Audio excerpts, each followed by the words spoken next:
লক্ষ্মীর ভাণ্ডার নিয়ে ফেব্রুয়ারি মাসে মূলত তিনটে বড় প্রশ্ন সবার মনে ঘুরছে। এক, এই মাসে টাকাটা অ্যাকাউন্টে ঢুকবে কবে? দুই, টাকার পরিমাণ কি বাড়তে চলেছে? আর তিন, যারা নতুন আবেদন করেছেন তাদের জন্যই বা কী খবর আছে?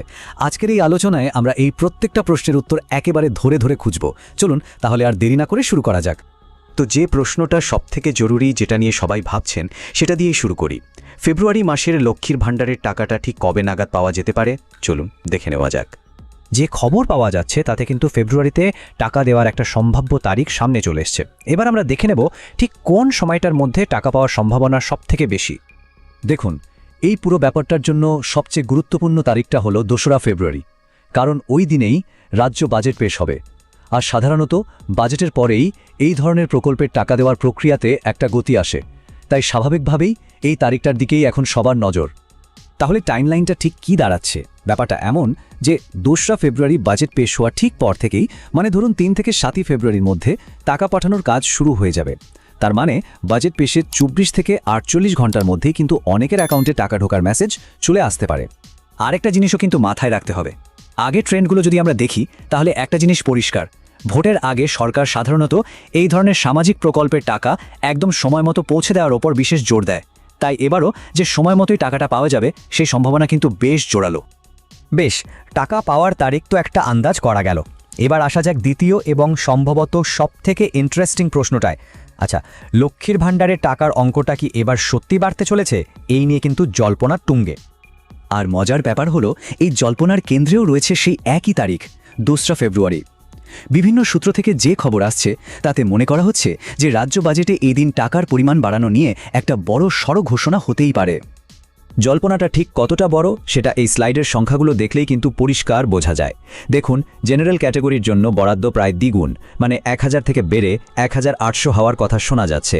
আর SC/ST ক্যাটাগরির জন্যও বৃদ্ধিটা বেশ বড়সড়, 1200 থেকে বেড়ে 2000। এটা যদি সত্যি হয় তাহলে উপভোক্তাদের জন্য এটা যে একটা বিশাল বড় আর্থিক সাপোর্ট হবে তা নিয়ে কোনো সন্দেহ নেই। আর এই সম্ভাব্য ঘোষণার গুরুত্বটা ঠিক কতখানি সেটা বোঝানোর জন্য সূত্র থেকে পাওয়া এই একটা কথাই হয়তো যথেষ্ট। বলা হচ্ছে এটি হতে পারে বাংলার সামাজিক সুরক্ষা প্রকল্পের ইতিহাসের সবথেকে বড় ঘোষণা। বুঝতেই পারছেন, এই বাক্যটা থেকেই এর সম্ভাব্য প্রভাবটা আন্দাজ করা যায়। কিন্তু প্রশ্ন হলো, ঠিক এই সময় দাঁড়িয়ে হঠাৎ করে টাকা দেওয়া নিয়ে এত তাড়াহুড়ো বা টাকার পরিমাণ বাড়ানোর এই জল্পনাটা কেন শুরু হলো? এর পেছনে কারণটা বুঝতে হলে আমাদের একটু বড় ছবিটা দেখতে হবে, মানে রাজনৈতিক প্রেক্ষাপটটা।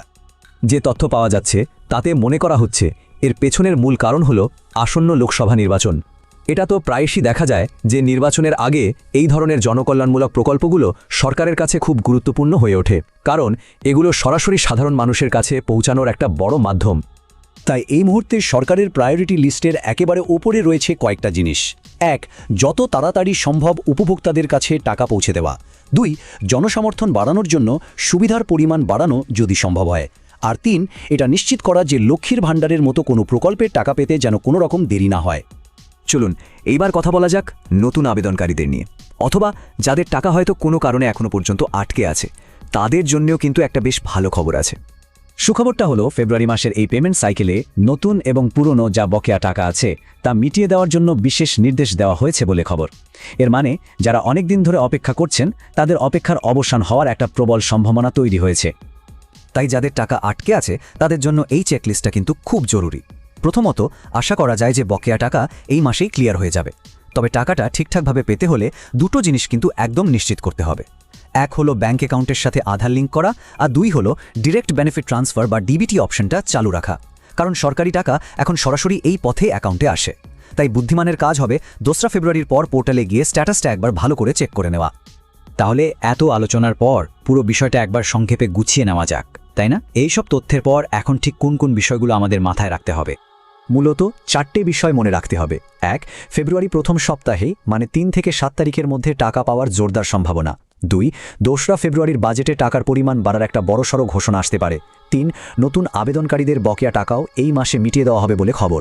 আর সবশেষে, টাকাটা যাতে স্মুথলি অ্যাকাউন্টে ঢোকে তার জন্য ব্যাংক আর আধারের সংযোগটা ঠিক রাখা কিন্তু মাস্ট। সবশেষে একটা বড় প্রশ্ন রেখে যাওয়া যাক, এই ধরনের সামাজিক সুরক্ষা প্রকল্পগুলো আমাদের জীবনে যত বেশি কেন্দ্রীয় ভূমিকা নিচ্ছে, ততই একটা প্রশ্ন উঠছে যে নির্বাচনী চক্রের বাইরে এই প্রকল্পগুলো সত্যিকারের ভবিষ্যৎ কী? এগুলো কি কেবলই নির্বাচনী কৌশল হয়ে থেকে যাবে, নাকি এগুলোর একটা দীর্ঘমেয়াদী স্থায়ী পরিকাঠামো তৈরি হবে? এটা কিন্তু ভাবার মতো একটা বিষয়।